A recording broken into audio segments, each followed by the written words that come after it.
3 లెక్కలు ఇచ్చాను. వాటిల్లో మీరు ఒక్కొక్కరు ఒక్కొక్క లెక్కని చేయాలి. ఆ వరుస నెంబర్లు యొక్క ఆన్సర్ మీరు అక్కడ నోట్ చేయాలి. అది కూడా త్వరగా చేయాలి. తర్వాత అది ఎలా చేశారో నేను ఎక్స్ప్లెనేషన్ అడుగుతాను, అప్పుడు చెప్పాలి.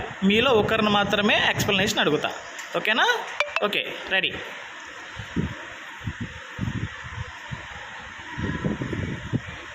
గుడ్. నెక్స్ట్.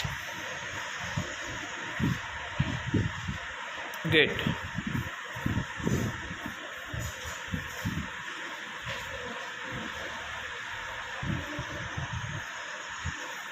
ఓకే, ఆ ఆన్సర్ ఎలా చేసావో చెప్పమ్మా.